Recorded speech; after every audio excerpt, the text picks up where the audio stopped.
berkumpul di tepi sungai Permai dengan orang soleh semua di tepi sungai Awu.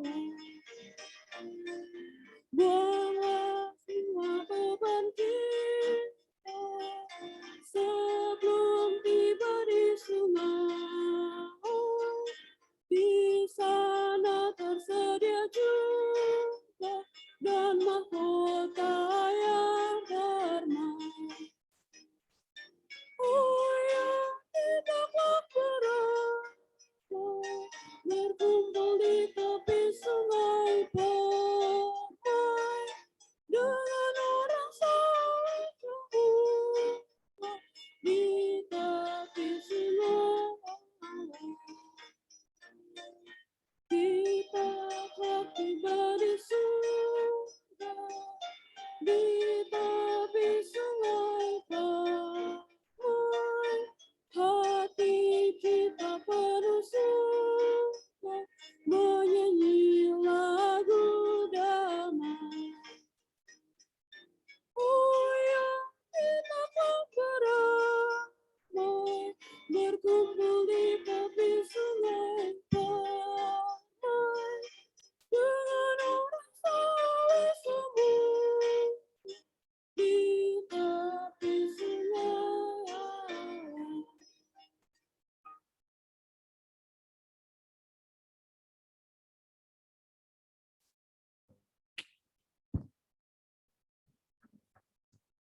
Shalom, selamat malam. Puji Tuhan, kami ucapkan selamat malam dan selamat datang untuk seluruh tamu-tamu undangan anggota jemaat yang telah hadir untuk bersama-sama berbakti pada malam hari ini di kebaktian kebangunan rohani wilayah 4 dengan tema Sekaranglah Waktunya. Kami ucapkan juga selamat malam dan selamat datang kepada seluruh tamu-tamu undangan, baik itu anggota KPA ataupun tamu-tamu undangan lainnya, beserta dengan seluruh anggota jemaat GMAHK di wilayah 4 yang telah hadir bersama-sama pada hari ini. Tentunya kita akan merasa bersuka cita dan berbakti karena masih ada diberikan kesempatan untuk kita berbakti pada malam hari ini. Dan tidak kurang lengkap rasanya apabila saya tidak bisa memperkenalkan diri kita berdua dan saya yang akan memandu, kami berdua yang akan memandu sepanjang malam hari ini. Perkenalkan, saya adalah Feby Saraun dan rekan saya adalah Kades Angelita. Kita yang akan memandu sepanjang malam hari ini dalam AKR wilayah 4. Sebelum kita memulai acara pada malam hari ini, tentunya kurang lengkap rasanya jika kita belum menyapa akan seluruh hadirin yang telah bergabung dan hadir bersama-sama untuk mengikuti akan ibadah malam hari ini. Yang pertama, kita akan menyapa untuk seluruh tamu-tamu dan tamu-tamu undangan dan seluruh jemaat yang ada di wilayah 4.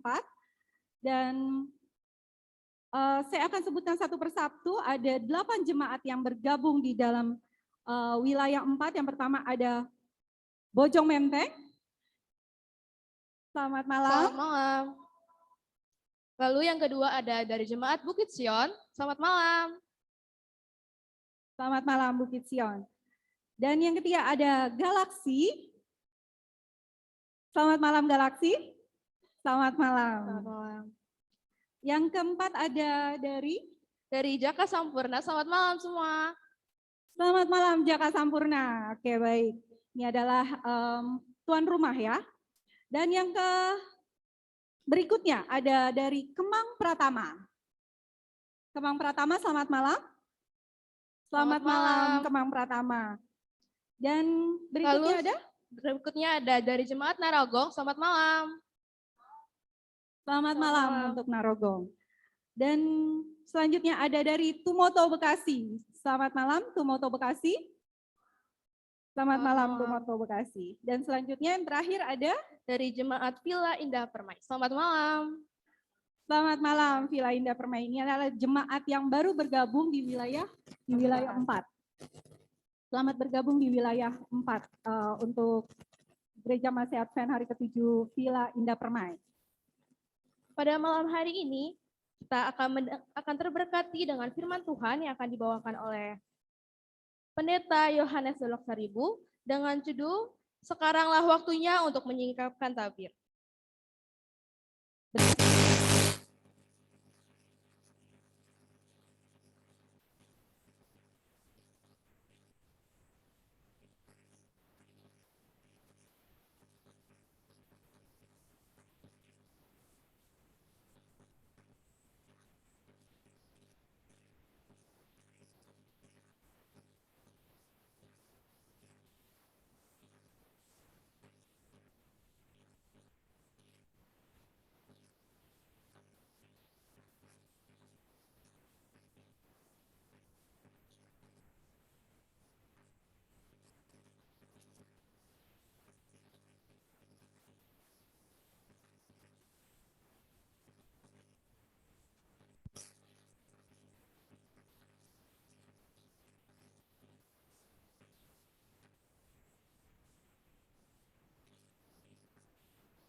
ketika tiba waktunya boleh mereka memiliki keputusan untuk menerima Engkau sebagai juru selamat mereka Tuhan.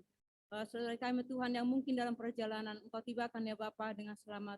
Bapa di sorga, Engkau berkatilah acara kami ini Tuhan dari awal hingga akhirnya, agar setiap ibadah kami ini Tuhan, agar setiap puji-pujian kami, firman yang kami dengarkan ya Tuhan, boleh menjadi menumbuhkan iman kami lebih baik di hadapan Tuhan. Inilah doa kami ya Bapa, biarlah Engkau mengampuni dosa pelanggaran kami agar tidak menghalangi segala permohonan kami kepadamu ya Tuhan.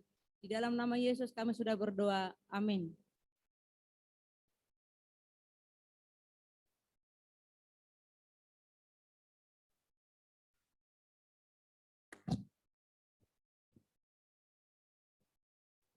Baiklah, pada malam hari ini kita akan diberkati dengan satu lagu pujian yang akan dibawakan oleh choir Bojong Menteng.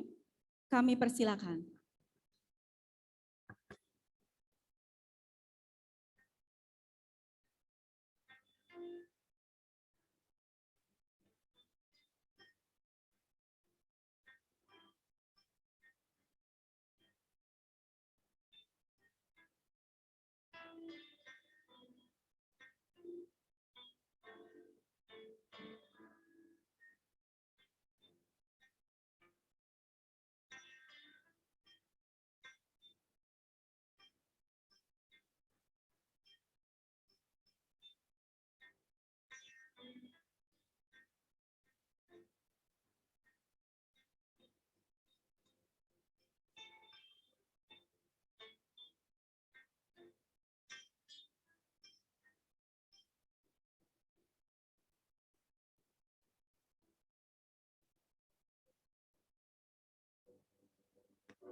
There was time or space or anything for me. There was a one moving through darkness and then the one who me. These were reached out to me, promising peace, promising hope, promising joy. Oh, this moment of time, Lord, become Jesus, very sweet Son, Savior divine. Promise Messiah, the prophet foretold, ready to hold, hope of the ages, glory restored. Jesus is yours, He's come and done.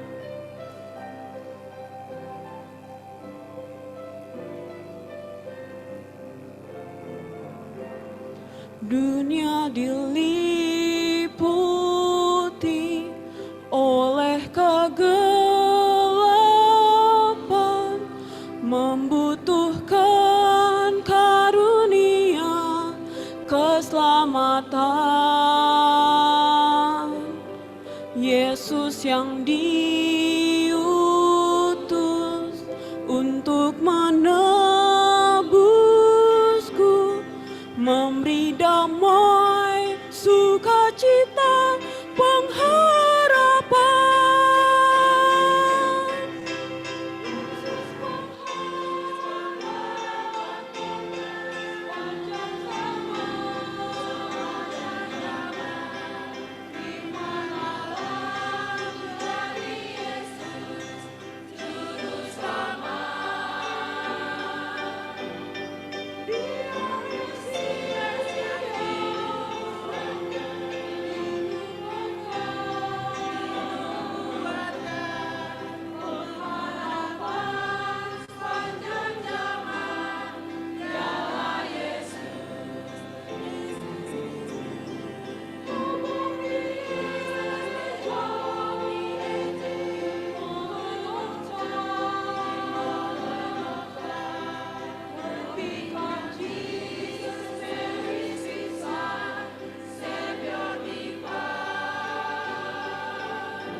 Terima kasih atas lagu pujian yang begitu baik dan begitu merdu bagi kita semua. Biarlah itu bisa menguatkan kita semua untuk lebih dekat kepada Yesus. Dan juga kita akan terberkati dengan pelajaran kesehatan pada malam hari ini yang akan dibawakan oleh Dr. Yunisa Iren Sinaga mengenai water and sunshine. Silakan.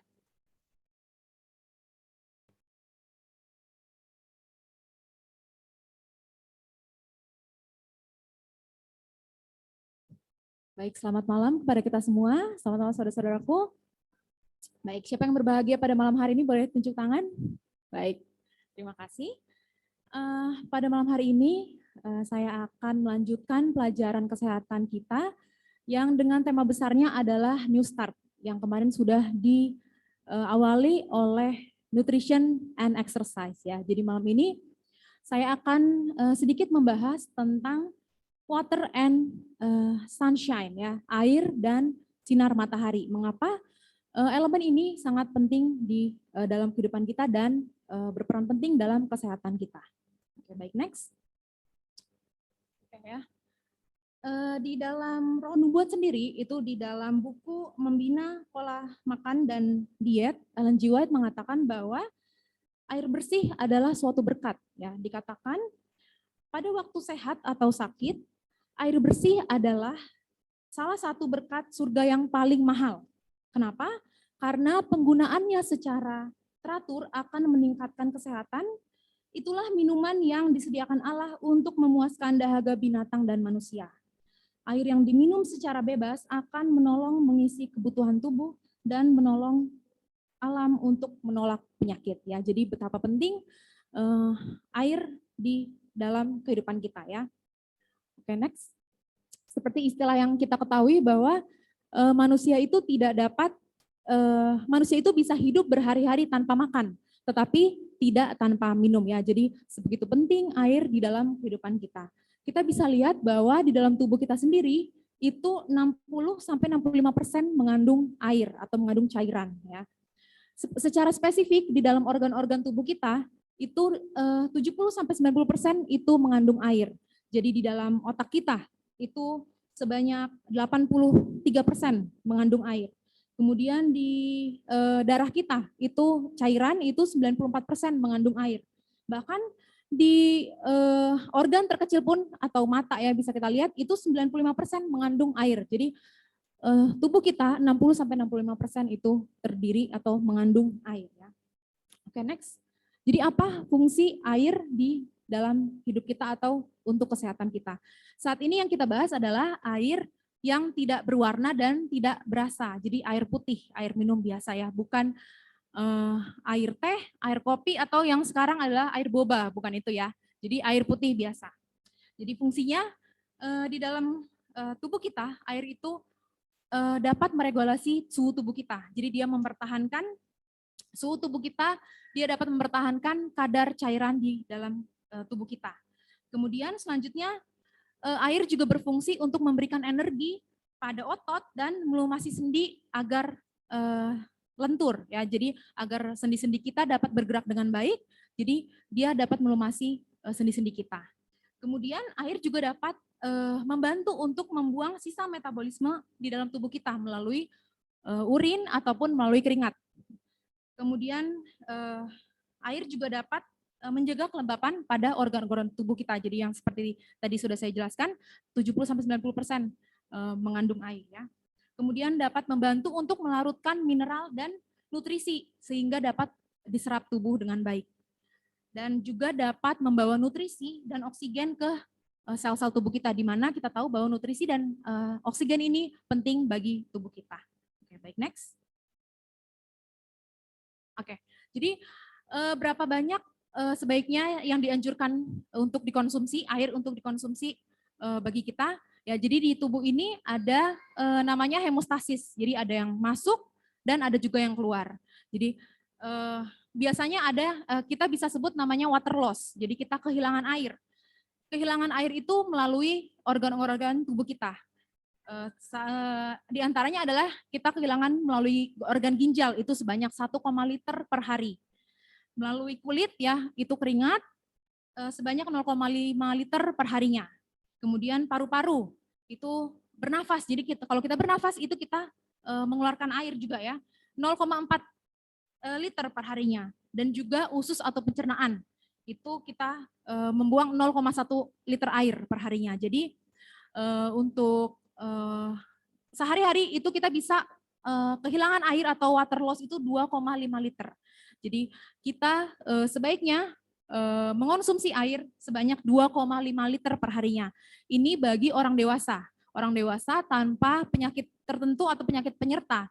Apabila ada penyakit tertentu misalnya penyakit ginjal kronis ataupun penyakit jantung, asupan cairan nanti akan disesuaikan. Namun untuk orang dewasa tanpa penyakit penyerta itu dianjurkan untuk minum 2,5 liter ya cairan per harinya kita butuh.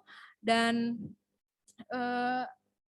ini kita bisa tahu bahwa 8 liter, kita bisa bilang 8 liter per harinya untuk dikonsumsi air minum tersebut. Oke, baik, next. Kemudian apa yang terjadi? Apa yang terjadi apabila kita kekurangan air ya? Itu dinamakan dehidrasi ya. Jadi kalau kita dehidrasi, kita kekurangan air, kita bisa merasakan pusing. Jadi pusing kelayangan ya, karena kita tahu tadi fungsi-fungsi air menjaga regulasi tubuh, cairan tubuh, otak kita juga terdiri dari air. Jadi bisa yang kita rasakan adalah pusing atau pusing kelayangan gitu ya. Kemudian karena fungsinya tadi menjaga kelembapan organ, nanti apabila kita kekurangan air, kita bisa lihat organ-organ kita itu misalnya kulit, bibir, kemudian mulut kita itu akan kering ya. Jadi mulut kering, kulit kita kering, keriput, kemudian bibir kita kering. Kemudian kita juga bisa melihat bahwa warna urin kita atau warna kencing kita menjadi pekat ya. Itu artinya kita kekurangan air. Kemudian gampang kelelahan dan juga pastinya rasa haus ya. Jadi itu menandakan bahwa kita kekurangan air. Di kondisi-kondisi tertentu kita membutuhkan lebih banyak air. Misalnya pada cuaca panas ataupun saat kita berolahraga, jadi aktivitas fisik kita sedang aktif atau sedang sakit diare, demam ataupun muntah, artinya kita lebih banyak kehilangan air, jadi kita lebih banyak membutuhkan cairan ya. Oke, next. Selanjutnya kita akan membahas tentang sinar matahari, betapa pentingnya sinar matahari bagi tubuh kita. Next. Ellen G. White di dalam Rodung Watt mengatakan bahwa rumah harus hangat dan terang, karena tanpa kehangatan, udara, dan sinar matahari, tanaman tidak dapat hidup dan sehat. Kalau keadaan seperti ini penting bagi kehidupan tanaman, betapa lebih penting bagi kesehatan kita, bagi keluarga kita, dan bagi tamu-tamu kita. Next. Oke, jadi apa fungsinya sinar matahari bagi tubuh kita? Di antaranya adalah sinar matahari itu membantu tubuh kita untuk memproduksi vitamin D, di mana vitamin D ini nantinya membantu tubuh kita untuk penyerapan fosfor dan kalsium. Fosfor dan kalsium ini penting bagi kesehatan tulang kita ya. Kemudian sinar matahari juga penting berperan mempunyai fungsi untuk membunuh kuman. Jadi ada satu studi yang mengatakan bahwa sinar matahari bisa membunuh kuman-kuman yang hidup di debu dan juga jamur-jamur yang senang tinggal di atau senang hidup di daerah lembab. Jadi sinar matahari dapat membunuh kuman tersebut ataupun jamur tersebut. Kemudian sinar matahari juga dapat membuat tidur kita lebih nyenyak. Ada studi yang mengatakan bahwa sinar matahari dapat meningkatkan produksi melatonin di dalam diri kita. Jadi melatonin itu dapat memelihara ataupun membuat tidur kita, kualitas tidur kita baik ya. Jadi kita mendapatkan tidur yang nyenyak. Kemudian dapat menjaga kesehatan mental dan menjaga suasana hati kita. Karena suatu studi menyatakan bahwa sinar matahari itu dapat memproduksi serotonin, yaitu bisa menjaga kualitas mood kita atau perasaan kita ya. Dengan demikian tidur kita cukup, tidur kita nyenyak, kualitas tidur kita baik, kemudian mood kita baik, itu bisa meningkatkan imun tubuh kita sehingga dapat memelihara kesehatan kita. Oke, next. Oke, baik. Jadi dianjurkan bagi kita untuk mendapatkan sinar matahari pagi itu di antara jam 8 sampai jam 10 pagi selama 15 sampai 30 menit. Jadi bagi kita orang-orang timur itu dengan kulit yang lebih gelap disarankan lebih lama untuk berjemur, jadi di bawah sinar matahari dibandingkan orang-orang yang berkulit terang karena perbedaan melanin. Jadi sekitar 15 atau sampai 30 menit untuk mendapatkan sinar matahari. Next. Nah, apa yang terjadi jika kita kekurangan vitamin D dari sinar matahari tersebut? Nah, kita bisa rasakan bahwa jadi cepat capek ya, jadi cepat capek, kemudian ada nyeri di tulang-tulang, otot-otot, karena tadi ya, itu vitamin D itu membantu untuk memelihara kesehatan tulang kita. Kemudian bisa terjadi kerontokan rambut, kemudian bisa ada luka yang susah sembuh, kemudian bisa mengganggu perasaan kita juga ya, karena tadi dapat menghasilkan serotonin yang dapat menjaga mood kita ya. Next. Oke, baik terakhir. Jadi Ellen G. White mengatakan bahwa udara yang bersih, sinar matahari, pertarakan, istirahat, gerak badan, makanan teratur, penggunaan air, dan percaya pada kuasa ilahi, inilah semua obat-obatan yang mujarab. Semua ini dapat dijangkau oleh semua orang dengan biaya yang sedikit. Jadi beginilah materi yang dapat saya bawakan. Besok kita akan membahas selanjutnya dari New Start. Sinar matahari dan air sangat penting, tapi itu juga harus dibarengi dengan New Start itu ya, jadi nutrisi, pertarakan, udara, dan lain-lain yang nanti akan kita lanjutkan pembahasannya di malam-malam berikutnya. Terima kasih, semoga membantu kita dalam kesehatan kita dan memelihara kesehatan kita. Amin.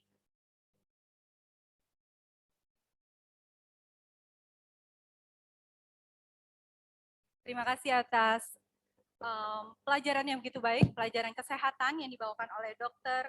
Yunisa Iran Sinaga, biar itu bisa membuat kita lebih sehat lagi. Sekarang kita akan mendengarkan lagu kepujian kedua yang akan dibawakan oleh Jemaat Tumoto Bekasi. Dipersilakan.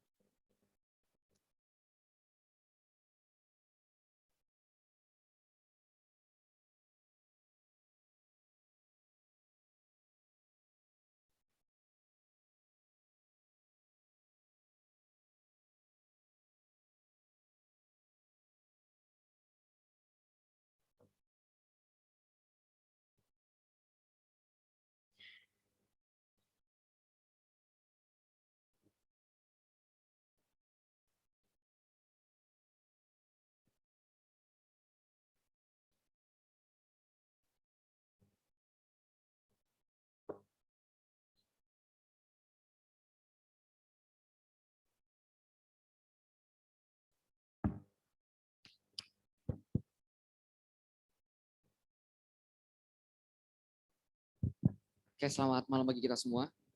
Pada kali ini kami dari Jemaat Tumoto ingin menyanyikan lagu yang berasal dari lagu nomor 169, yaitu Bila Namaku Dipanggil Kuat.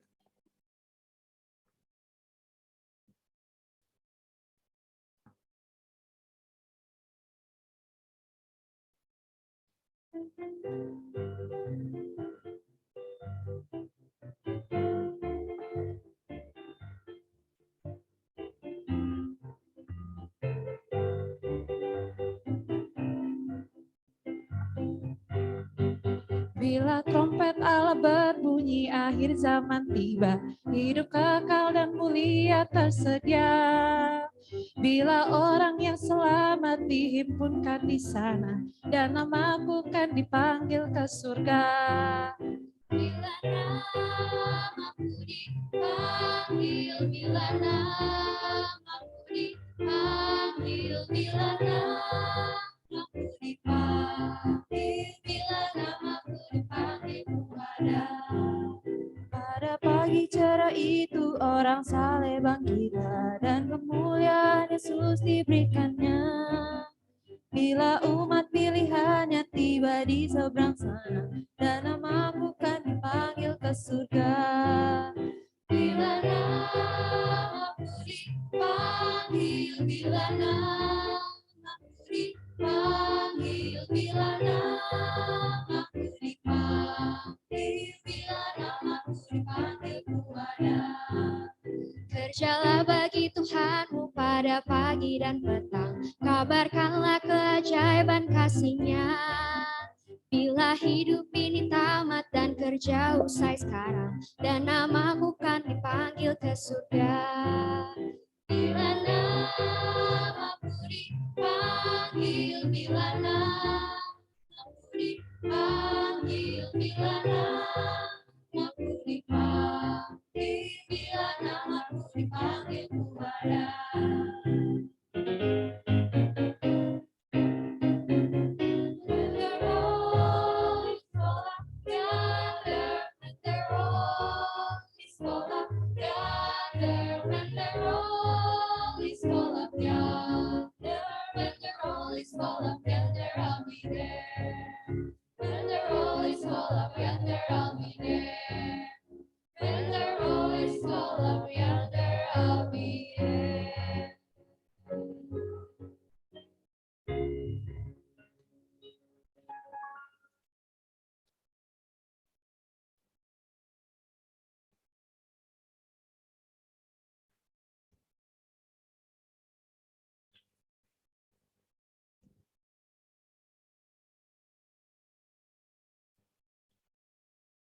Saudara-saudara yang dikasihi oleh Tuhan pada malam hari ini, sebelum kita mendengarkan firman Tuhan yang akan dibawakan oleh pembicara kita, terlebih dahulu saya akan memperkenalkan pembicara kita pada malam hari ini.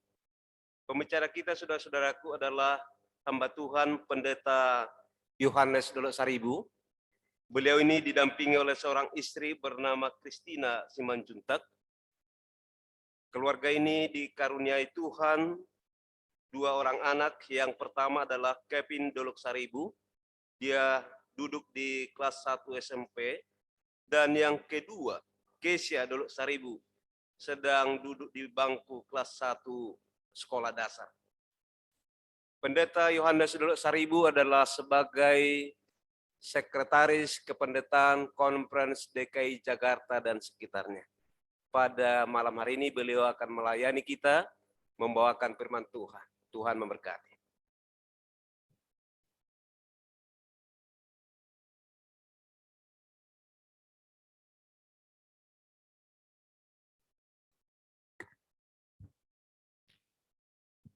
Baiklah, jemaat diundang bangkit berdiri, kita akan menyanyikan lagu tema kita pada lagu Sion nomor 473 ayat 1 saja. Pada masa seperti sekarang.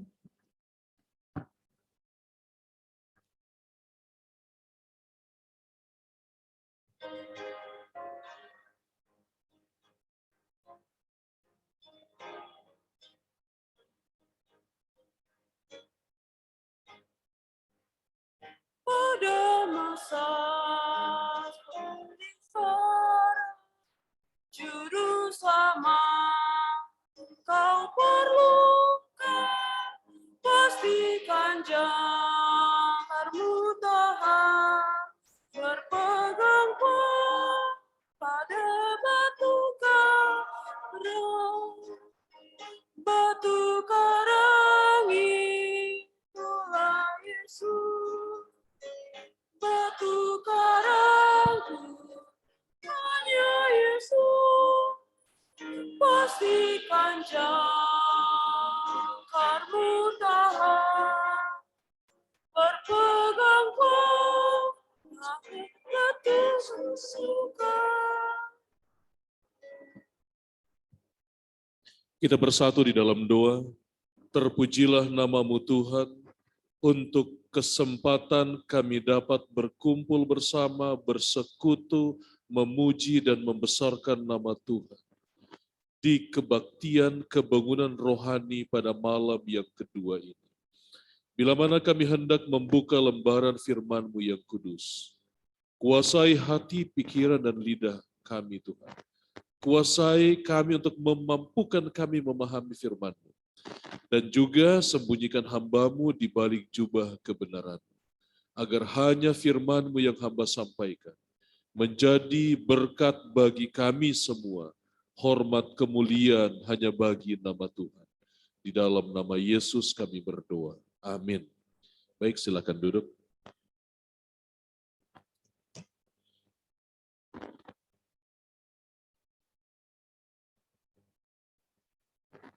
Selamat malam Bapak Ibu Saudara-saudara yang dikasihi oleh Tuhan.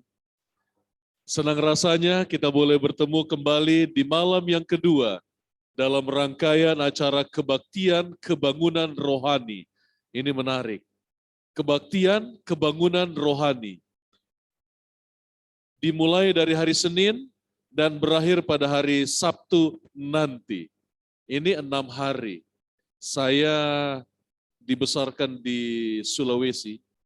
Kalau bapak saya bikin KKR itu 30 hari. 40 hari. 2 minggu paling cepat. Ini 6 hari, puji Tuhan. Bayangkan kalau 30 hari ya. Menarik juga. Tapi pelajaran-pelajaran kita akan berikan yang terbaik. Dan saya percaya kita juga sudah belajar itu di kelompok-kelompok kecil yang ada di gereja kita masing-masing.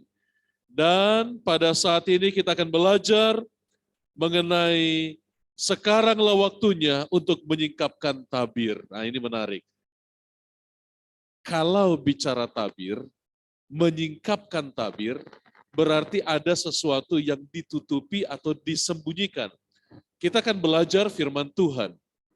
Kita belajar firman Tuhan. Saya share screen dulu ya.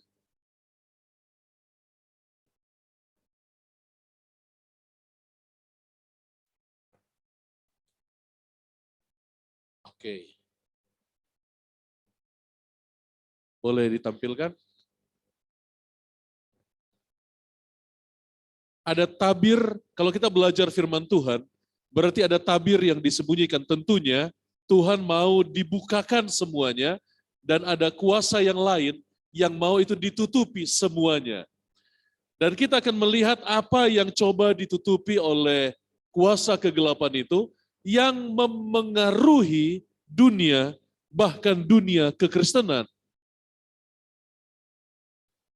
Yang paling terpengaruh dalam hal ini yang mungkin secara tidak sadar adalah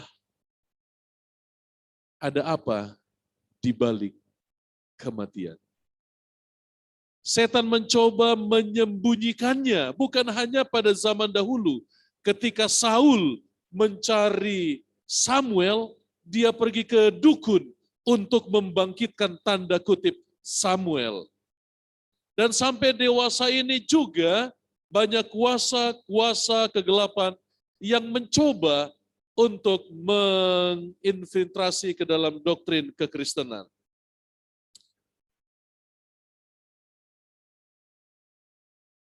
Ini mungkin yang paling kuno dalam catatan sejarah ya, Mesopotamia dan Mesir. Ajaran orang Mesir adalah kalau seseorang itu mati, maka dia akan seperti dewa matahari, yaitu dewa Ra. Kalau terbenam, itu dewa Ra, kalau terbenam dia naik perahu, dari barat dia naik perahu untuk sampai ke timur lagi. Jadi orang yang sudah mati, itu ibarat sudah terbenam, sehingga begitu matahari terbenam, dia akan mengikuti kapal bersama dengan dewa Ra, dan dia akan lagi muncul di timur, dan begitu siklusnya akan hidup lagi. Jadi tidak ada kematian. Karena kalau sudah mati, bangkit lagi. Tapi bangkitnya dalam wujud yang lain. Ini ajaran dari, nah ini enggak kurang jelas ya, mumi. Ajaran dari, kalau di sini jelas sekali. Ini mumi. Makanya mereka awetkan, karena mereka percaya orang mati itu tidak benar-benar mati. Orang mati itu tidak benar-benar mati. Ada ajaran yang mengatakan bahwa ada dewa Ba. Dewa Ba itu kepalanya manusia tapi badannya burung. Itu adalah setiap orang, khususnya kaum bangsawan, punya dewa ini. Dewa ini akan muncul kalau orangnya mati. Jadi dia akan muncul lalu reinkarnasi kepada makhluk yang lain atau kepada manusia yang lain. Ini ajaran-ajaran pada Mesopotamia dan Mesir. Ada dewa Ka. Setiap orang mempunyai dua sisi. Begitu dia mati, sisi satu yang mati. Sisi lainnya akan hidup terus dan berreinkarnasi dan terus menerus akan seperti begitu. Tidak ada kematian. Karena semua akan seperti itu. Ini ajaran-ajaran dari beberapa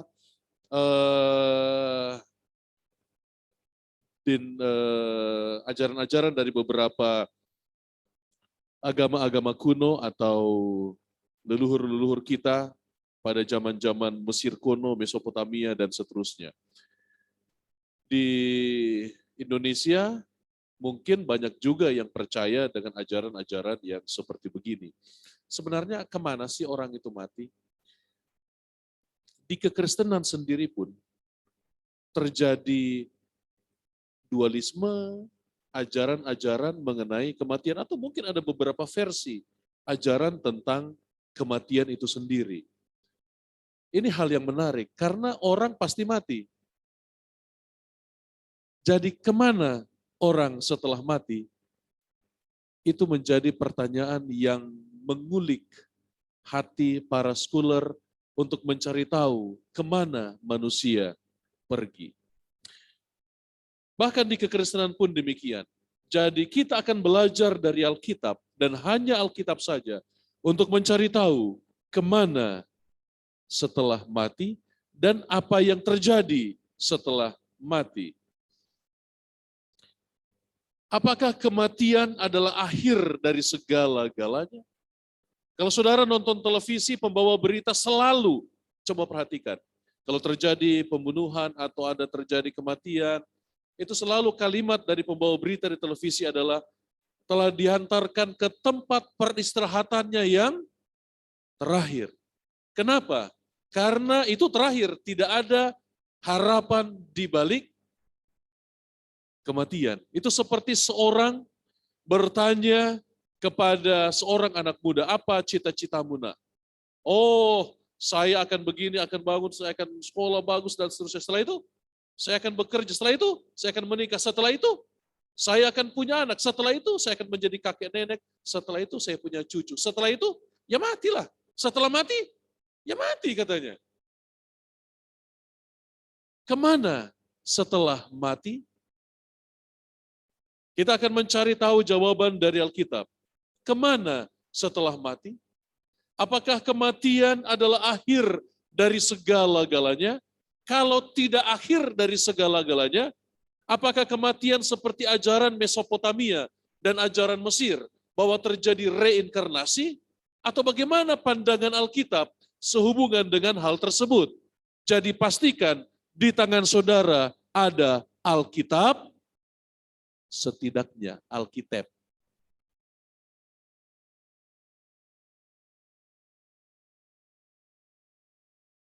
Kalau kematian bukan akhir dari segala-galanya, dan reinkarnasi juga bukanlah jawaban Alkitab, lalu apakah orang ketika mati, baik masuk surga, jahat masuk neraka? Karena ada juga ajaran denominasi yang percaya sama Yesus yang begitu juga ajarannya. Kita akan lihat apa yang Alkitab katakan. Ataukah orang yang mati itu tidur di kubur sampai dibangkitkan pada saat Yesus datang, atau mereka sudah di sorga sekarang? Itu sebabnya ada lagu Di Doa Ibuku. Coba saudara nyanyikan lagu ayat ketiganya. Sekarang dia telah pergi ke rumah yang... Oh ya? Berarti setelah mati dia ke rumah yang tenang di sorga. Itu kan ajaran dari lagu itu. Ini salah satu lagu, kalau di gereja saya larang menyanyikan. Kenapa? Nanti kita lihat di Alkitab. Apakah memang orang setelah mati, dia akan pindah ke rumah yang tenang? Atau mati menunggu sampai Yesus datang? Atau mati reinkarnasi seperti ajaran Mesopotamia dan ajaran dari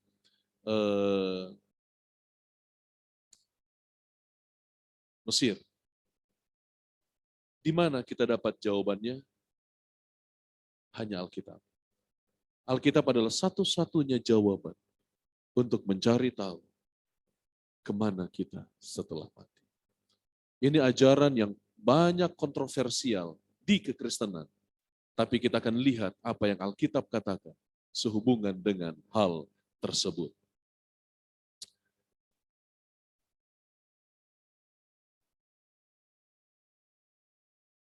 Yesus sudah pernah mengalami kematian. Dia mati, dan pada hari ketiga dia bangkit. Ini menjadi menarik, karena sepupu kita mengatakan, gereja Kristen mengajarkan hal yang salah. Karena Yesus tidak bangkit pada hari yang ketiga. Coba hitung, Yesus mati, kita bilang sore hari Jumat. Ke hari Sabtu besoknya baru 1 hari. Ke hari Minggu besoknya baru 2 hari. Berarti kalau 3 hari, berarti hari Senin. Bagaimana kita sebagai orang Kristen memberikan jawaban dari Alkitab mengenai hal itu? Ini tidak ada hubungannya, tapi izinkan saya memberitahu kepada kita. Buka kitab Ester. Ester, jadi membaca Alkitab, baca Alkitab itu baca dalam sudut pandang latar belakang di mana ayat itu ditulis. Jangan baca dari sudut pandang kita saat ini, tapi baca dari sudut pandang Alkitab ketika Alkitab itu ditulis dalam sejarahnya. Jadi perhitungan waktu orang Yahudi adalah seperti di kitab Ester. Saudara cari Esther suruh berpuasa berapa hari? Berapa hari? 3 hari, 3 malam kamu harus berpuasa. Setelah itu saya akan pergi menghadap raja. Baca Alkitab. Kapan dia menghadap raja? Setelah 3 hari, 3 malam? Tidak. Karena perhitungan waktu, bukan hitungan seperti kita. Kalau 1 hari itu dari jam berapa sekarang? 8 ke jam 8. Perhitungan harinya adalah harinya. Itu sebabnya kalau saudara baca Alkitab, coba cari sendiri supaya saudara baca. Pada hari yang ketiga, masuklah Esther menghadap raja. Jadi puasanya kalau hitungan hari orang Indonesia berapa hari? Hanya 2 hari. Tapi hitungan hari orang Yahudi 3 hari. Harinya yang dihitung. Jadi hari pertama, hari kedua, hari ketiga. Hari pertama Jumat, hari kedua Sabtu, hari ketiga Minggu. Jadi hitungan hari harus membaca seperti kitab Esther. Baru dia klop, oh iya hari ketiga Yesus bangkit. Baik. Setelah bangkit, Yesus naik ke sorga. Kita lihat dari Kejadian. Dari mana menemukan jawaban soal kemana orang pergi setelah mati? Kejadian 2 ayat yang ke-7. Ketika itulah Tuhan Allah membentuk manusia itu dari debu tanah dan menghembuskan nafas hidup ke dalam hidungnya.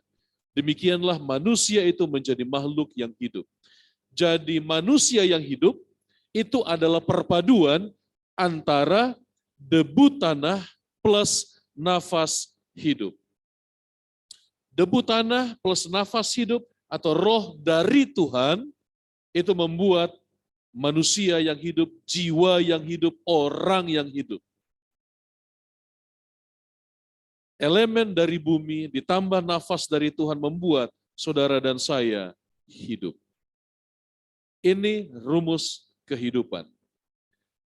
Lalu menjadi pertanyaan, kalau jiwa atau manusia itu, orang itu, nanti saya kasih lihat dia punya ayatnya, bahwa jiwa orang manusia yang hidup itu memiliki kata yang sama.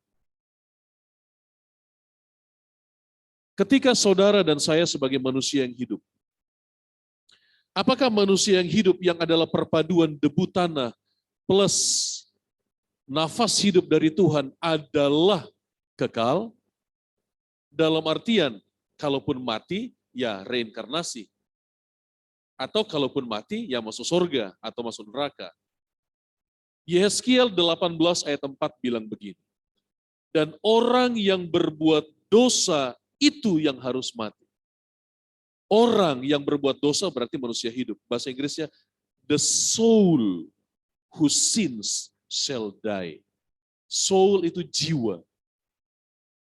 Jiwa yang berbuat dosa itu yang mati.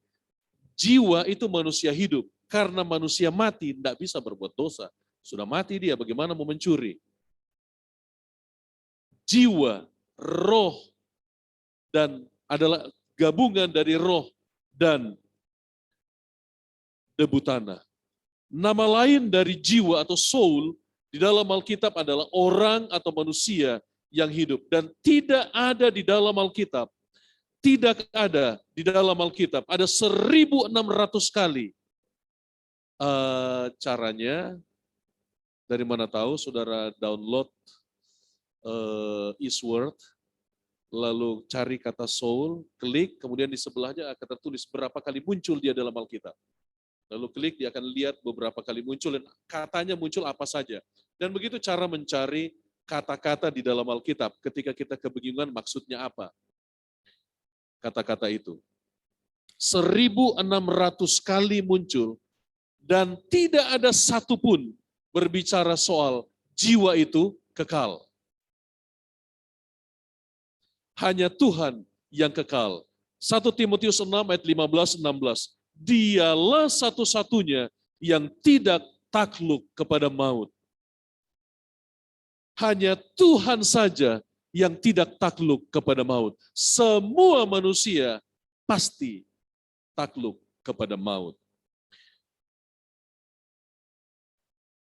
Filosofi pagan Yunani mengajarkan bahwa jiwa itu kekal.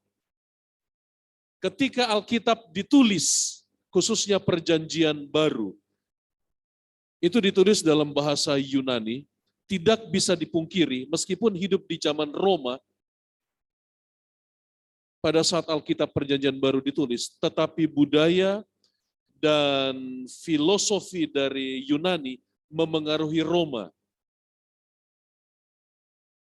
Filosofi Yunani mengatakan begini, Herakleitos bilang begini, the soul, jiwa itu katanya kalau mati, jiwa itu menjadi air.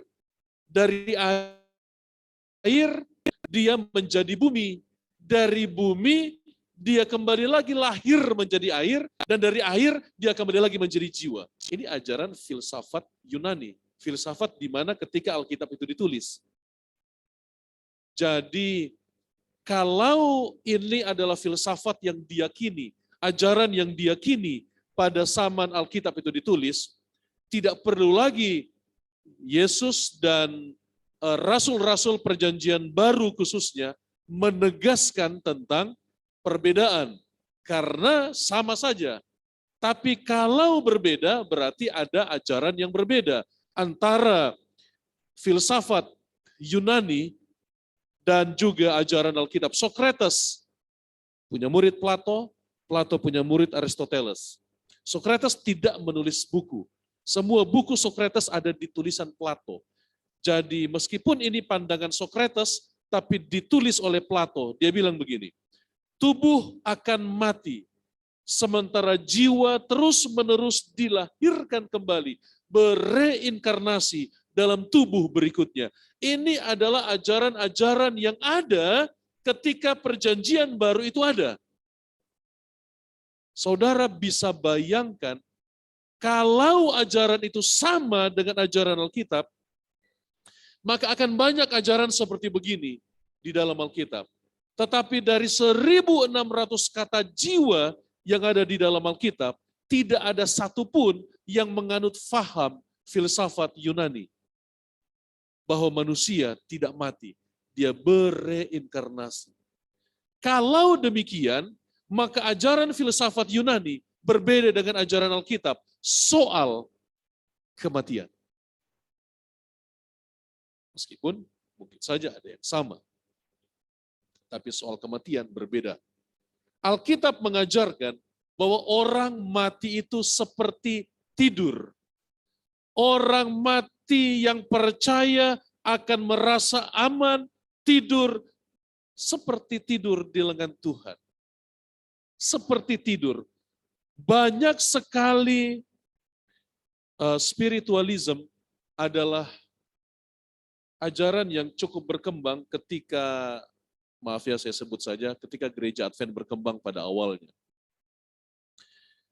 Ketika gereja Advent berkembang pada awalnya, spiritualism ini adalah ajaran yang sangat berkembang di permukaan gereja, namun gereja kita berpedoman pada Alkitab, gereja Advent berpedoman pada Alkitab, bahwa ajaran spiritualism tentang jiwa itu tidak sesuai. Alkitab tulis begini, 1 Korintus 15, 51, 52. Sesungguhnya aku menyatakan kepadamu suatu rahasia. Kita tidak akan mati semuanya. Ya, pada saat Yesus datang benar tidak semua akan mati. Ada yang sudah mati, ada yang hidup menyambut kedatangan Tuhan. Tetapi kita semua akan diubah dalam sekejap mata pada waktu nafiri yang terakhir. Sebab nafiri akan berbunyi dan orang-orang mati. Sekali lagi, orang-orang mati akan dibangkitkan dalam keadaan yang tidak dapat binasa. Saya punya mama sudah meninggal dunia. Dan saya percaya dia masih di dalam kubur. Sampai Yesus datang. Pada saat Yesus datang, nafiri berbunyi. Orang mati tentunya yang percaya kepada Tuhan akan dibangkitkan. Berarti orang mati saat ini masih berada di dalam kubur. Tapi menariknya, orang kalau lewat kubur, kadangkala punten. Padahal lewat kuburan, dia punten. Lewat kuburan, ya lewat kuburan saja. Saya di Lubuk Banggai, pernah tinggal berapa tahun ya. Jadi di Lubuk Banggai itu, kompleks Advent di Lubuk Banggai, itu adalah kuburan yang diratakan. Lalu sebelah sananya yang tidak dibeli tetap jadi kuburan. Jadi kompleks itu ada kompleks gereja Advent, pokoknya pendeta, pengerja semua dengan gereja, itu ada di kuburan. Jadi kalau kita mau ke rumah ini lewat kuburan, mau ke rumah ini lewat kuburan, mau ke rumah sini lewat kuburan. Jadi ada ajaran yang kami dengar waktu kecil, kan banyak pohon pisang. Ada ajaran yang kami dengar-dengar, katanya, kalau malam sudah lewat jam 8, perhatikan pohon pisangnya, kalau lihatnya akan bergerak dia katanya. Itu berarti orang matinya bangkit lagi katanya dari kubur. Jadi pernah kami penasaran, sudah jam 8 kami keluar, kami lihati begini kan, enggak bergerak dia. Akhirnya kami main petak umpet, main sembunyi-sembunyi, dan sembunyinya di situ, di kuburan, di pohon pisang yang katanya begitu, tapi enggak. Karena kami diajari dari kecil bahwa orang mati itu mati sampai Yesus datang. Ketika Allah menciptakan Adam, Dia menghembuskan nafas kepada Adam. Dan nafas yang dihembuskan bukan menghasilkan jiwa yang kekal. Ketika itulah Tuhan Allah membentuk manusia itu dari debu tanah dan menghembuskan nafas hidup ke dalam hidungnya. Demikianlah manusia menjadi makhluk yang hidup. Sekali lagi, makhluk yang hidup, manusia yang hidup, jiwa adalah perpaduan antara debu tanah plus nafas hidup. Lalu orang bertanya, kalau begitu, ketika seseorang mati, dia kembali ke tanah atau kembali menjadi tanah? Jawaban terhadap ini membuat nggak punten lagi lewat kuburan. Tuhan berkata dalam Kejadian pasal 3. Dengan berpeluh, ini hafal semua. Dengan berpeluh, engkau mencari makananmu sampai engkau kembali lagi menjadi debu. Kembali menjadi debu. Pengkhotbah 12 berkata, kembali menjadi tanah.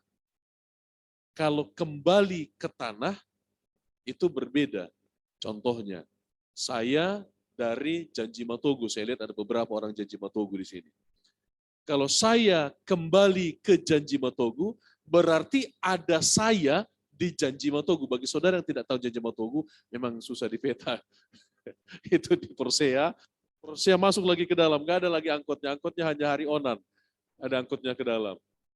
Jadi saya kembali ke Janji Matogu, berarti ada saya di Janji Matogu. Tapi kalau kembali menjadi Janji Matogu, nggak mungkin saya kembali menjadi Janji Matogu.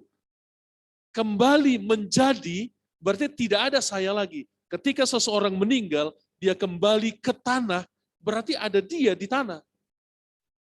Di kuburan itu ada dia, ada mayat itu. Tapi kalau kembali menjadi tanah, seketika seseorang meninggal, dia bukan lagi seseorang, tetapi dia sudah tanah. Karena ketika orang meninggal, dia menjadi tanah seperti semula. Lalu rohnya, nafas hidup kemana? Kembali kepada Tuhan. Ini seperti lampu. Ada lampu,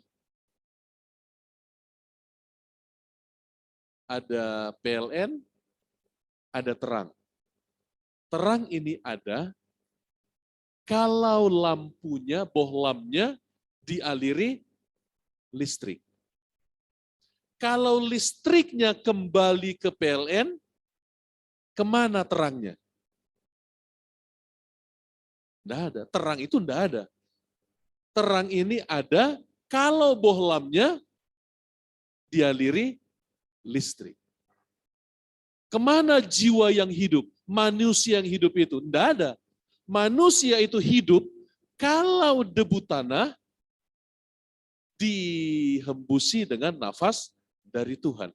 Kalau rohnya kembali kepada Tuhan, nafas kembali kepada Tuhan, maka manusia yang mati itu menjadi debu tanah. Kembali menjadi debu tanah. Tidak ada manusia. Jadi nggak perlu takut, nggak perlu punten lewat kuburan. Saya hidup di kuburan bertahun-tahun. Makanya saya, kadang-kala kuburannya kan mereka bagus-bagus. Kadang-kala kita tiduran di situ. Di kuburannya. Dan roh kembali kepada Allah. Ketika manusia diciptakan oleh Tuhan, ada roh yang dihembusi ke dalam debu tanah itu. Lalu debu tanah itu menjadi jiwa yang hidup. Jadi baca Alkitab, roh dan jiwa. Jadi membaca Alkitab, saudara menemukan kata roh, saudara menemukan kata jiwa, itu dua entitas yang berbeda. Karena kalau bicara roh atau nafas, itulah yang kembali kepada Tuhan ketika manusia mati. Jiwa, tidak ada jiwa itu. Lampu itu ada, terang itu ada, jiwa itu ada, kalau debu tanah dihembusi dengan nafas kehidupan dari Tuhan. Kalau tidak, kembali jadi debu tanah, kembali menjadi, bukan kembali ke, tapi kembali menjadi debu tanah. Ayub 27 ayat 3. Ayub berkata, selama nafasku masih ada padaku, dan roh Allah masih ada di dalam hidupku. Berarti dia masih hidup. Karena kalau roh sudah kembali kepada Tuhan, nafas sudah kembali, tidak ada. Itu seperti bohlam. Kalau dialiri listrik, dia menyala. Kalau dicabut, ya dia mati lagi.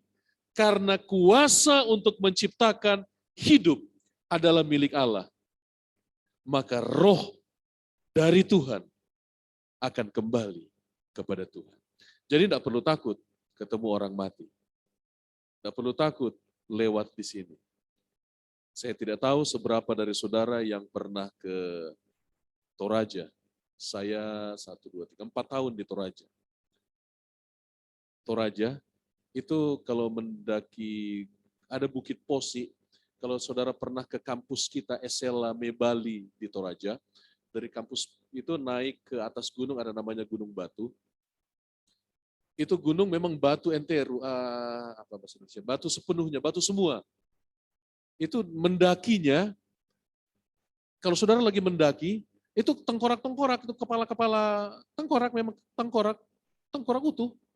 Lagi mendaki ada tengkorak, lagi mendaki ada tengkorak. Bisa ratusan atau ribuan tengkorak lagi mendaki. Mau takut enggak? Karena orang mati ya mati, tengkorak ya tengkorak. Tapi tidak boleh dibawa. Itu hanya bisa di situ, tidak boleh dibawa. Kalau saudara ke Londa juga, kalau di Toraja, masuk itu guanya sempit sampai harus merangkak, itu begitu saudara merangkak, coba hidupin senternya, itu kan gelap. Coba saudara hidupin senternya, wah langsung itu tengkorak depan mata kita tiba-tiba. Kalau ada jantung memang bahaya, kalau takut. Tapi kalau setelah belajar ini, oh rupanya orang mati tadi takut. Kenapa harus takut sama orang mati? Jadi kalau demikian, apakah ada kesadaran dari orang mati? Pengkhotbah bilang begini, karena orang hidup tahu bahwa mereka akan mati, tapi orang mati nggak tahu apa-apa. Kalau orang mati nggak tahu apa-apa, kenapa harus takut sama orang mati? Karena kalau punten kan, lewat di kuburan punten. Pengkhotbah 95, baik kasih mereka, kebencian mereka, kecemburuan mereka, hilang untuk selama-lamanya. Jadi kalau hilang sementara, itu ajaran Mesopotamia. Karena dia akan ikut kapalnya Dewara dari barat ke timur, lalu dia muncul lagi. Nah, itu hilang sementara. Ini hilang selama-lamanya. Kematian adalah tidur. Pandanglah kiranya, jawablah aku ya Tuhan, kata pemazmur. Buatlah mataku bercahaya, supaya jangan aku tertidur. Ini bahasa Indonesia tertidur dan mati. Kalau bahasa Inggrisnya, lest I sleep, the sleep of death. Tidur kematian. Ketika Yesus didatangi orang suruhan dari Maria dan Marta, saudaramu sakit, orang yang kau kasih sakit. Yesus bilang sama murid-muridnya apa? Lazarus tidur. Tetapi kita pergi ke sana, kita bangunkan dia dari tidurnya. Murid-murid bilang, Tuhan, kalau dia tidur kan berarti bisa sembuh, bukan mati. Tapi Tuhan bilang, tetapi maksud Yesus ialah tertidur dalam arti mati. Sedangkan sangka murid-muridnya, Yesus bilang tidur dalam arti biasa, tidur-tidur. Tapi Yesus bilang, enggak, maksud saya tidur itu mati. Karena itu Yesus berkata dengan terus terang, Lazarus sudah mati. Ketika Yesus bertemu dengan Marta di Betania, Yesus bilang langsung sama Marta, saudaramu akan bangkit. Yesus menerangkan kepada Marta tentang kebangkitan. Lalu Yesus tanya sama Marta, Marta, apakah engkau percaya? Apa yang engkau percayai tentang kematian?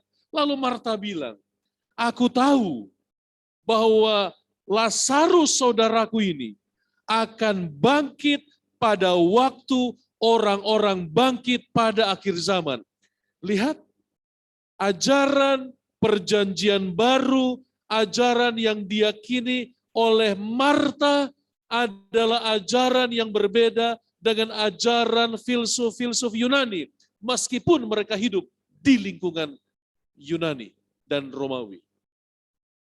Tapi ajarannya berbeda, karena ajaran Herakleitos dan Plato, ajarannya mereka itu beda. Mereka percaya reinkarnasi, kebangkitan jiwa.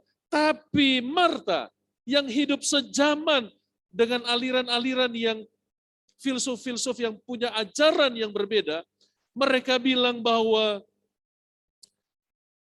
saya yakin, saya percaya bahwa Lazarus memang akan bangkit.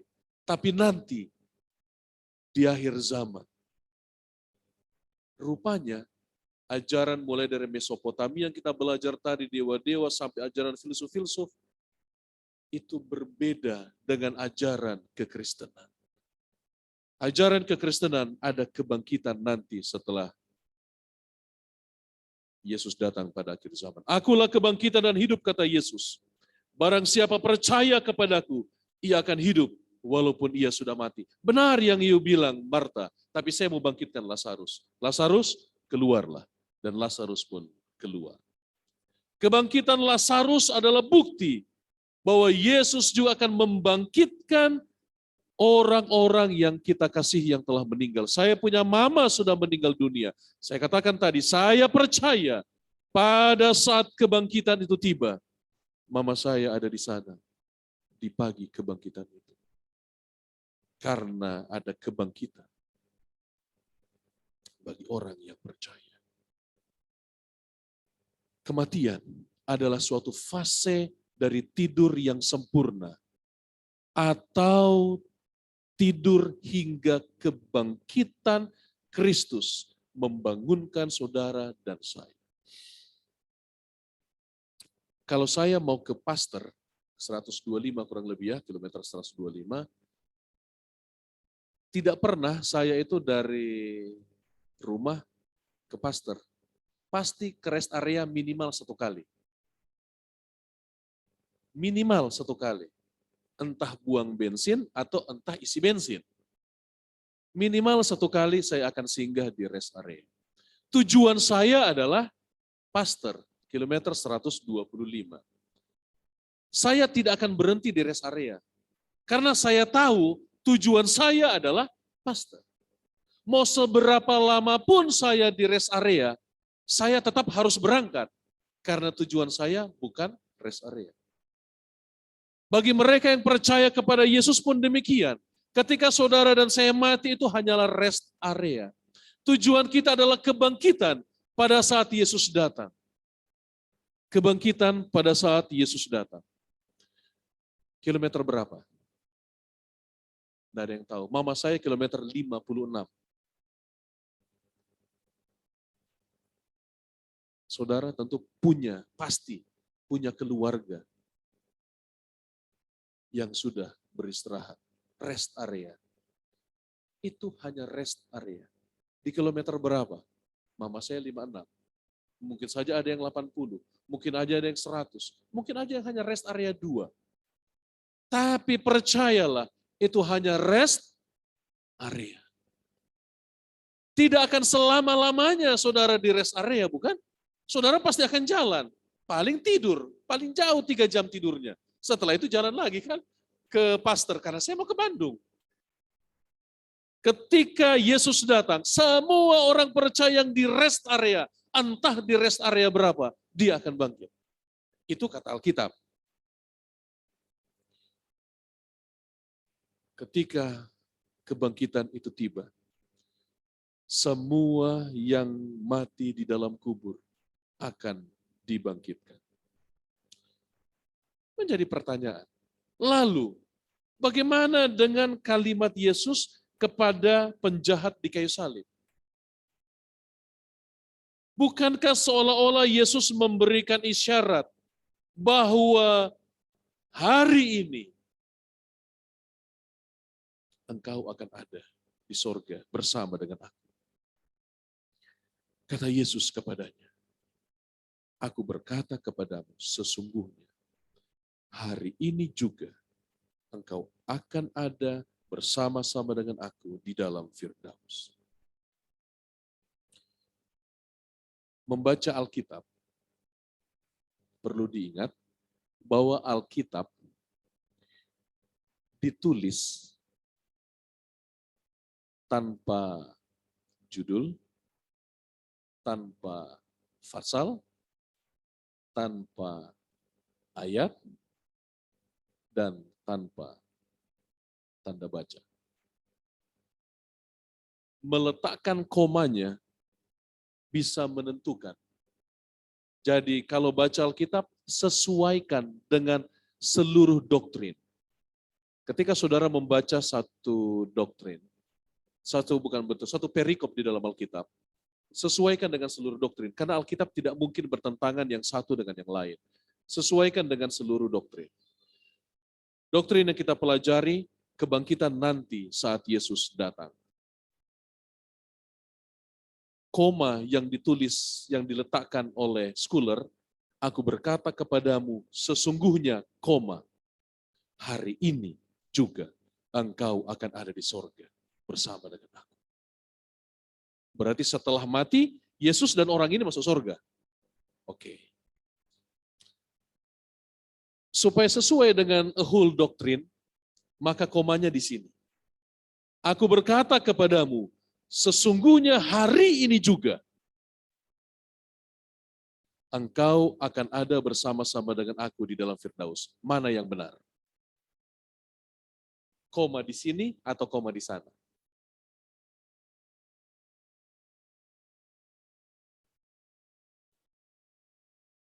Yang benar ini. Aku berkata kepadamu hari ini. Jadi hari ini aku bilang sama kamu bahwa engkau akan. Kalau akan berarti nanti. Engkau akan ada bersama dengan aku. Kalau yang ini, sesungguhnya hari ini juga. Jadi hari ini masuk surga. Penekanannya, aku ngomong sama kamu hari ini. Nah itu baru sesuai dengan whole doctrine. Buktinya di mana? Mari kita lihat. Jumat, Yesus mati. Sabat di dalam kubur, hari Minggu Yesus bangkit. Mari kita lihat. Yohanes 20. Ini datang duluan. Ada 2 murid Yesus yang lari ke kubur Yesus. Petrus dan Yohanes. Tapi kalah kenceng larinya si Petrus. Duluan nyampe Yohanes dari Petrus.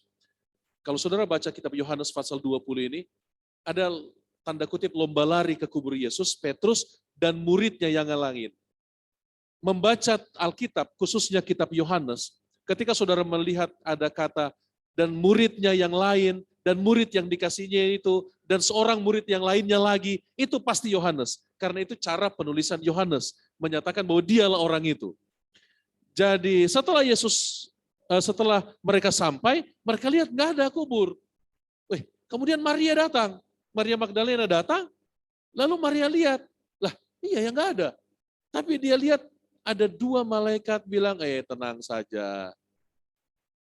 Sementara itu dia balik jadi kan di dalam kubur, dia balik ke arah pintu kubur, dia lihat ada orang. Dia kira orang itu adalah penjaga taman, saudara baca Alkitab. Dia bilang, Tuhan, di mana Yesusku? Kalau engkau mengambilnya, kasih tahu supaya saya mau lihat dia, di mana dia? Kemudian Yesus bilang, Maria? Maria kaget. Kalau mau belajar Alkitab, Maria orang sangat dekat dengan Yesus dan sangat tahu banyak hal lah. Kita tidak mau ceritakan tentang bagaimana Maria sangat dekat dengan Tuhan dalam hal kerohanian. Maria langsung mau peluk Yesus. Maria langsung mau peluk Yesus. Tapi Yesus bilang sama dia, Maria, jangan engkau memegang aku, sebab aku belum pergi kepada Bapa. Tetapi pergilah kepada saudara-saudaraku dan katakan kepada mereka bahwa sekarang aku akan pergi kepada Bapakku, Bapamu, Allahku, Allahku. Baru nanti saya ketemu kalian. Setelah Yesus mati, berarti Yesus nggak ke surga. Yesus masih dikubur. Setelah bangkit, baru dia ke surga. Laporan kepada Bapaknya bahwa tetelestai, itu kalimat terakhirnya kan, sudah selesai, saya sudah melakukan semua yang kau perintahkan kepadaku. Jadi kalau Yesus ke surga setelah kematian, nggak perlu kalimat ini dia ucapkan. Itu berarti Yesus tidak ke surga setelah mati. Itu juga berarti bahwa orang di sampingnya tidak ke surga juga setelah mati. Maka lengkaplah itu sesuai dengan a whole doctrine. Alkitab, kalimatnya harusnya begini, gantinya ini. Gantinya komanya di sini, komanya di sini. Aku berkata kepadamu hari ini. Hari ini juga aku ngomong sama kamu, bahwa engkau akan bersama dengan aku di sorga. Nah, kata akan berarti nanti. Baik, kita lanjutkan. Setelah itu kita tahu bersama Yesus naik ke sorga, dan dia akan datang kembali. 1 Tesalonika 4 ayat 13 mulai saudara baca sampai ayat ke-18. Di ayat ke-13, saudara temukan kata penghiburan. Di ayat yang ke-18 dari perikop kedatangan Yesus ini, saudara temukan kata pengharapan. Jadi ketika saudara dan saya memberikan kata-kata penghiburan kepada mungkin orang gereja, mungkin orang yang kita kenal, keluarga kita, atau siapa saja, handai tolan, sisipkan hal yang Alkitabiah ini. Jadi kami datang untuk memberikan penghiburan dan pengharapan. Itu Alkitabiah. Karena perikop ini diawali dengan pengharapan, diakhiri dengan penghiburan. Saudara buka Alkitab. Ayat 13 pengharapan, ayat 18 penghiburan. Jadi ketika kita berikan acara penghiburan itu bukan hanya sekedar penghiburan. Karena semua orang melakukan itu, semua denominasi melakukan itu. Tapi mereka yang percaya kepada Yesus, Yesus sudah kasih tahu penghiburan dan pengharapan. Pengharapan apa? Ini dia pengharapannya. Ayatnya yang ke-16. Sebab pada waktu tanda diberi, yaitu pada waktu penghulu malaikat berseru dan sangkakala Allah berbunyi, nafiri terakhir berbunyi, maka Tuhan sendiri akan turun dari sorga, dan mereka yang mati dalam Kristus akan lebih dahulu bangkit. Berarti ada yang bangkit berikut. Bangkit sekarang dulu. Sesudah itu kita yang hidup, yang masih tinggal, diangkat bersama dan menyongsong Tuhan di angkasa. Kedatangan Yesus yang kedua kali tidak menjejak bumi di angkasa. Orang mati diubahkan, orang hidup diubahkan. Lalu kita semua menyongsong Tuhan di angkasa. Ini adalah janji penghiburan dan pengharapan. Kalau hanya penghiburan, tidak ada kebangkitan di balik kematian. Tetapi perikop ini dalam 1 Tesalonika 4 ayat 13 sampai 18 ada penghiburan dan pengharapan.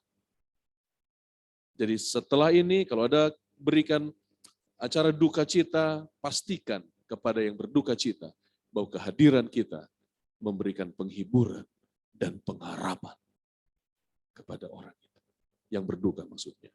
Demikianlah kita akan selama-lamanya bersama dengan Tuhan. Di sini baru itu kekal.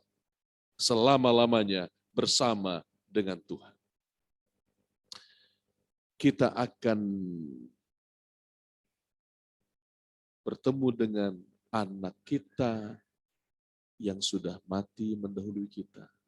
Bertemu dengan ibu kita, ayah kita, opa kita, oma kita, atau handai taulan kita, keluarga kita yang telah mendahului kita sementara waktu.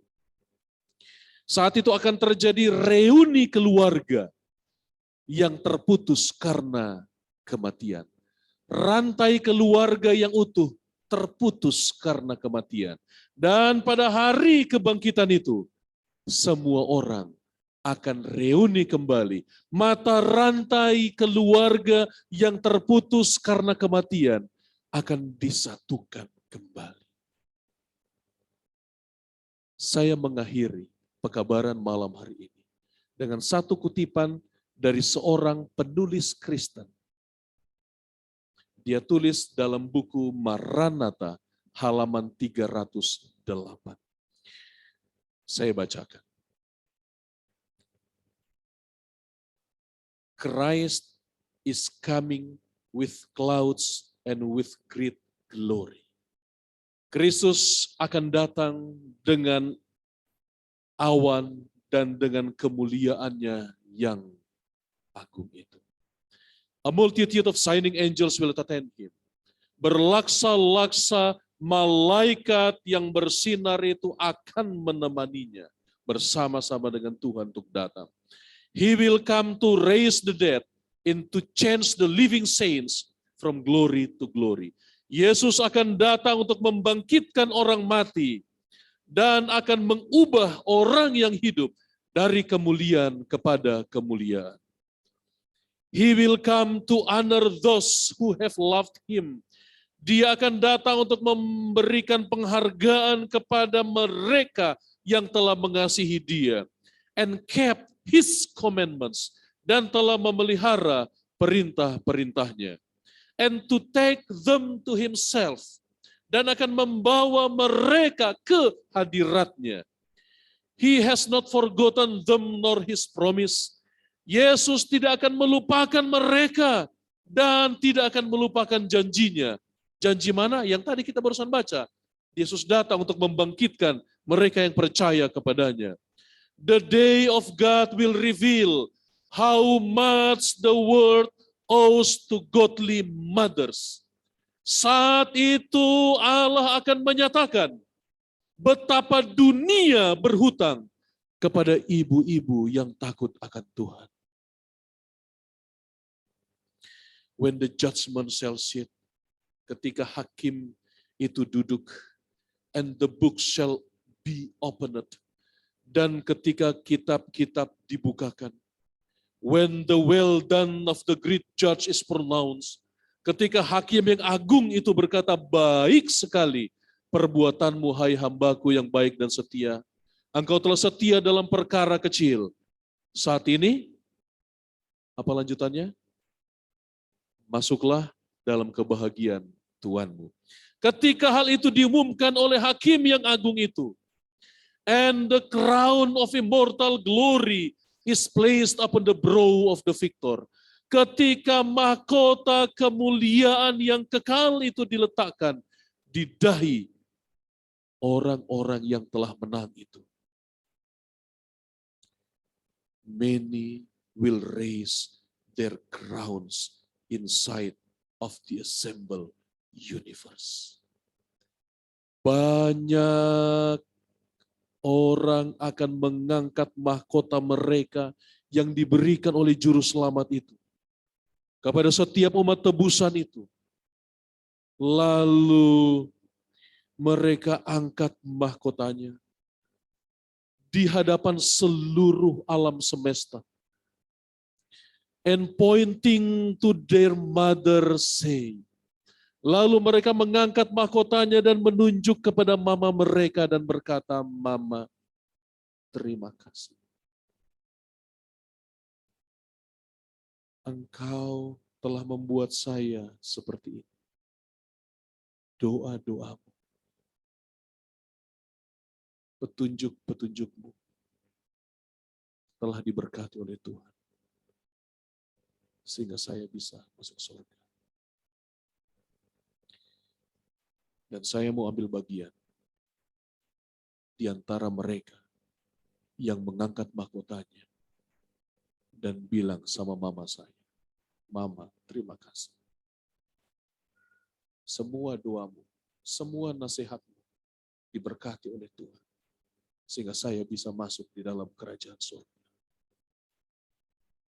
Saya rindu mengajak saudara untuk memastikan tetap setia dan percaya ada kebangkitan di balik kematian. Sehingga kalau boleh pun saudara mengangkat mahkota kemuliaan itu, menunjuk kepada mama saudara dan berkata, Mama, terima kasih. Doa mama, teguran mama, nasihat mama diberkati oleh Tuhan. Sehingga saya bisa masuk di dalam kerajaan surga. Itu sebabnya ada lagu sebagai ganti doa ibu, tak pernah ku akan lupa.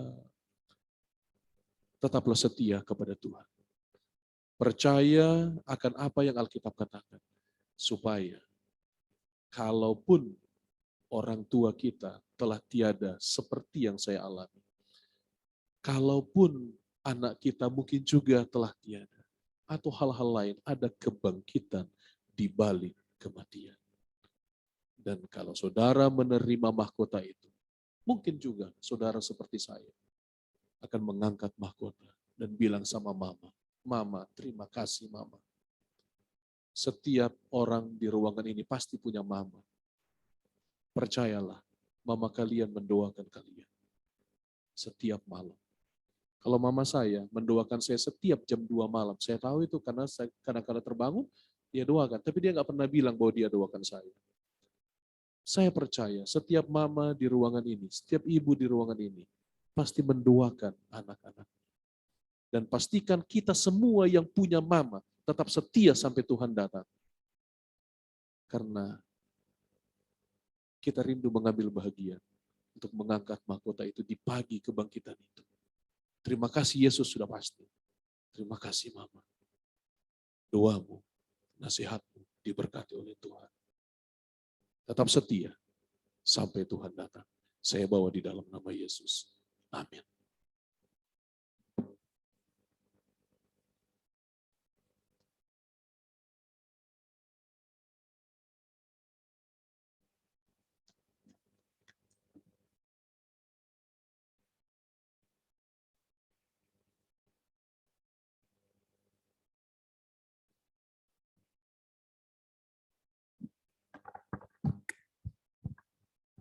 Puji Tuhan atas firman Tuhan yang telah dibawakan oleh Yohanes Dolok-Saribu. Bagi yang merasa terberkati bisa mengangkat tangannya. Puji Tuhan. Baik, kita akan bangkit berdiri. Kita akan bangkit berdiri untuk melakukan lagu tutup kita nomor 200, lagu Sion nomor 200. Berilah padaku Alkitab yang suci.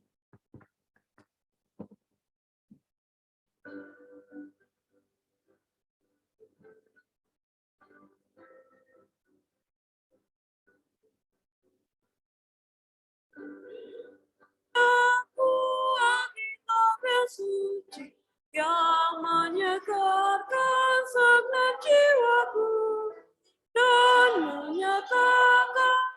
Yesus sudah mati untuk tebus dan selamatkan aku. Bila padaku Alkitab yang suci, lampu yang terang seluruh jalanku, isinya syarat Taurat kasih janji yang pimpin aku dalam hidup. Berilah padaku Alkitab yang suci, waktu hatiku takut dan susah. Bersabdalah di saat ku bersedih, yang memberikan sukacita surga. Bila padaku Alkitab yang suci, lampu yang terang seluruh jalanku, isinya syarat Taurat kasih janji yang pimpin aku dalam hidup. Bila padaku Alkitab yang suci, yang meringankan langkah kakiku, yang ringankan cobaan dunia ini, dan tiap hari terangi jalanku. Bila padaku Alkitab yang suci, lampu yang terang seluruh jalanku, isinya syarat Taurat kasih janji yang pimpin aku dalam hidup. Bila padaku Alkitab yang suci, yang tunjukkan jalan kehidupan, yang terangi jalan ke negeri yang suci, tempat tinggalnya umat tebusan. Bila padaku Alkitab yang suci, lampu yang terang seluruh jalanku, isinya syarat Taurat kasih janji yang pimpin aku dalam hidup.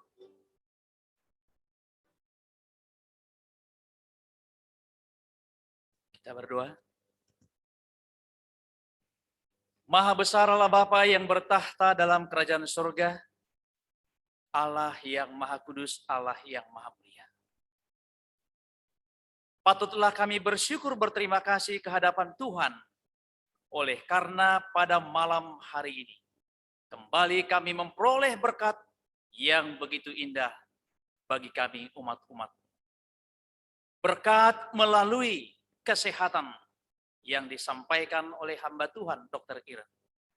Demikian juga Bapa di surga, berkat melalui pekabaran firman Tuhan yang telah disampaikan oleh hamba-Mu, Pendeta Yohanes Deloksari, yang telah menyingkapkan melalui pekabaran firman Tuhan bahwa di balik kematian orang-orang yang setia, yang menerima Engkau satu-satunya jalan kebenaran dan hidup, walaupun mati untuk sementara di dunia ini, ketika Engkau datang, maka ada satu kehidupan yang Tuhan akan berikan.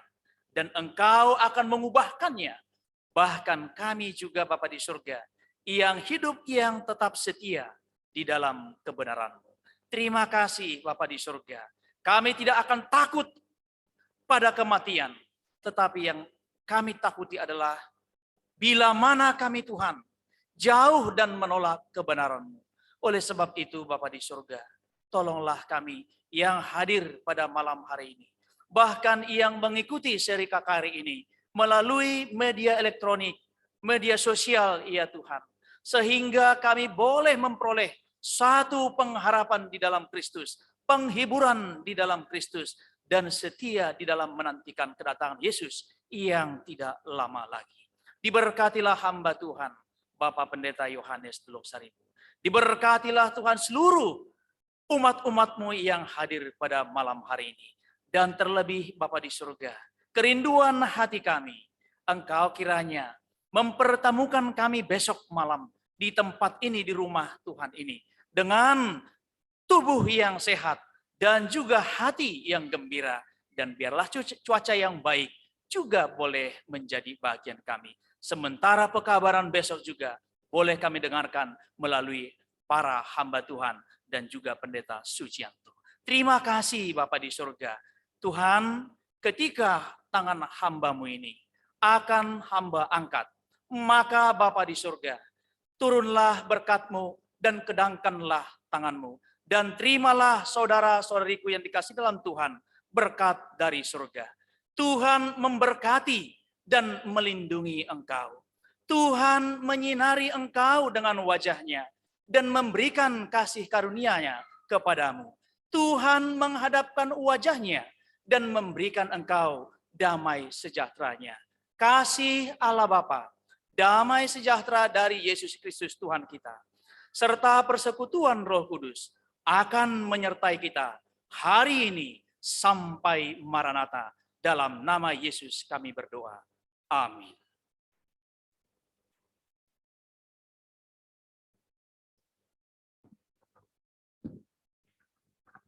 Baiklah, dengan demikian ibadah KKR wilayah 4 pada malam hari ini telah selesai. Kami mengucapkan terima kasih banyak kepada seluruh tamu-tamu undangan, baik tamu-tamu KPA dan tamu-tamu lainnya, dan juga kepada seluruh anggota jemaat GMHK wilayah 4 yang telah hadir berbakti bersama pada malam hari ini.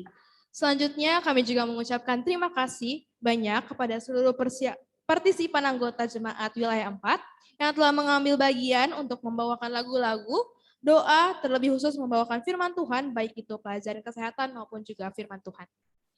Untuk seluruh tamu-tamu undangan anggota KPA maupun anggota jemaat yang mungkin memiliki pertanyaan sehubungan dengan pembahasan malam ini dan pelajaran firman Tuhan yang telah disampaikan oleh pendeta, boleh menuliskan pertanyaannya dan langsung menghubungi tim panitia KKR wilayah 4. Dan kami kembali mengundang untuk seluruh tamu-tamu undangan, baik tamu-tamu KPA atau tamu undangan lainnya, dan juga kepada seluruh anggota jemaat GMHK wilayah 4 yang telah hadir pada malam hari ini untuk dapat hadir kembali pada malam KKR hari ketiga besok hari. Dengan kita akan mendengarkan seminar kesehatan yang akan dibawakan oleh Saudari Julia Sagala dengan judul Temperance and Aid, dan juga pengkhotbah dengan Pendeta Sucianto dengan judul Sekaranglah Waktunya untuk Bersedia bagi Kedatangannya. Baik, dengan demikian saya Feby Saraut, saya Karissa Angelita, mewakili seluruh panitia dan staf KKR wilayah 4, mengucapkan terima kasih banyak dan mohon maaf bila ada salah-salah kata dalam perkataan, penyampaian ataupun tindakan. Sampai jumpa dalam ibadah KKR wilayah 4 dengan tema Sekaranglah Waktunya pada malam berikutnya. Kita akan keluar secara teratur. Terima kasih, Tuhan Yesus memberkati. memberkati. Shalom.